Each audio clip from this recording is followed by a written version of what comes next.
I've been called for jury duty twice in my life.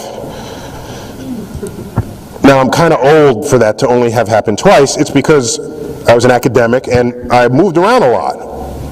And you got to be put for at least 3 years before they track you down and take you to jury duty. So, I moved to New York. I'd been there 4 years. I was called. And I said, finally, I can serve. Finally. At the time, I was teaching at Princeton. So I get called in. I get dressed up. I'm ready. Then they go through that Q&A part with the lawyers, except they don't call it Q&A because that would be too obvious. They call it something in French, so you don't know what the hell they're talking about. Any lawyers here? What's it called? Voir dire. This is America, Jack. I want to call it Q&A, all right?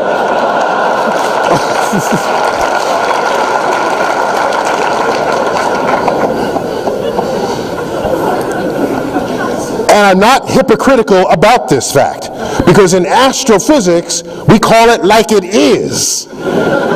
Spots on the sun are called sunspots. Jupiter's great red spot is called Jupiter's great red spot.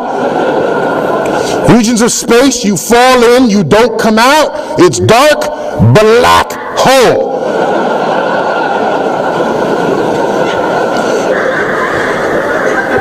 The explosion at the beginning of the Big Bang.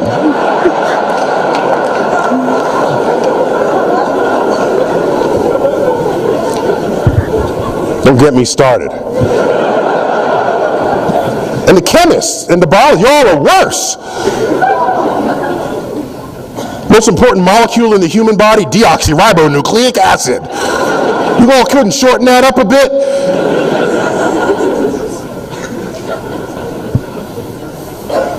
And the geologists. You know I'm telling the truth. Big red stars, red giants.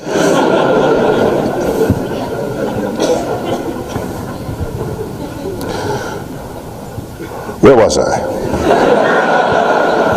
Before you made me interrupt myself. Okay, so I'm there during the voir dire part. And so they started asking me questions. They asked everybody questions there, okay? They said, because you had to write what your profession. I said, astrophysicist. They said, well, what's an astrophysicist? I said, we take the laws of physics as we find it on the earth and apply them to the rest of the universe. Oh, that's interesting. Who says you teach at Princeton? Well, what class do you teach? Well, I teach a seminar there on the methods and tools of science, the evaluation of evidence, and the unreliability of eyewitness testimony. That was it.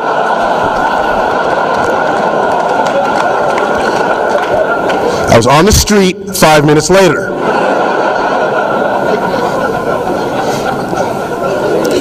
I thought that might be useful information in a courtroom, that eyewitness testimony is the most unreliable form of evidence you could possibly bring to bear on any kind of data at all. If I discover something in the lab and I go to my colleagues, you gotta believe me, this is what I saw. It's like, shut up. Show me the chart recorder. Give me the evidence that did not have to go through your brain. The brain is one of the worst data-taking devices there ever was. And you've known that since 3rd grade when you play telephone. You know this. It's a blue house with a red bicycle on a lawn on the street block. By the time it's going, it was an apartment building with 7. The story gets corrupted once it gets processed by the human brain.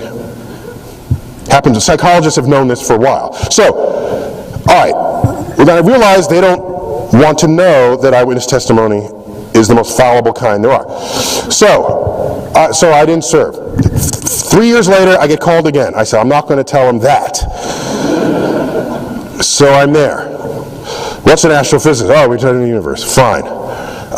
So I get past the voir dire, and I'm there. I'm now down to 15 jurors. Okay, am I going to make the cut? I'm almost there because I want to like see how this works. I've only ever like seen it on TV. So I'm there. Then the judge reads the case, the fundamentals of the case. And the defendant's standing right there in the courtroom. So the defendant is charged with criminal possession of cocaine. This is in Manhattan. It's called New York County Court, which is Manhattan. So criminal possession of cocaine is in possession of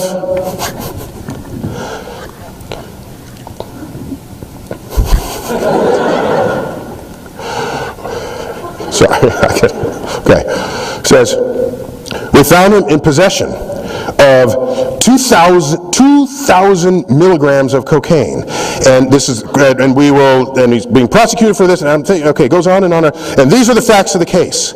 And I'm listening to this. And by the way, other folks, there's like a janitor, there's like a maid, there's like people, like regular people are here, right? People with like real jobs, not academic jobs, right? People like work, right? People who go home and are glad their day is over, right? That's a whole other kind of person that you don't find in academia, all right? So I listen to this and I say, so are there any questions? So I raised my hand and I said, sir, or Your Honor, why did you say 2,000 milligrams of cocaine? Because that's just 2 grams. And 2 grams is less than the weight of a penny, as I pulled a penny out of my pocket.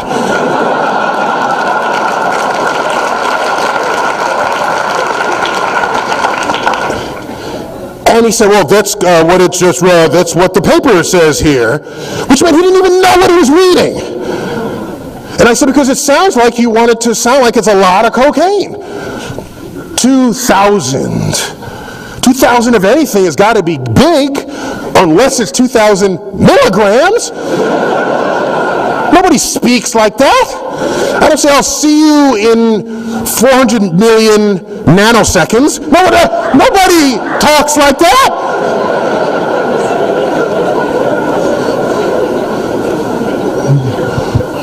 How far to your house? 100 million centimeters. I don't. After that, it's about out on the street again. That was like what it was. I have yet to serve jury duty, people. Because the science literacy of knowing that 2,000 milligrams was hardly any cocaine at all was not what the court was interested in. That's our legal system.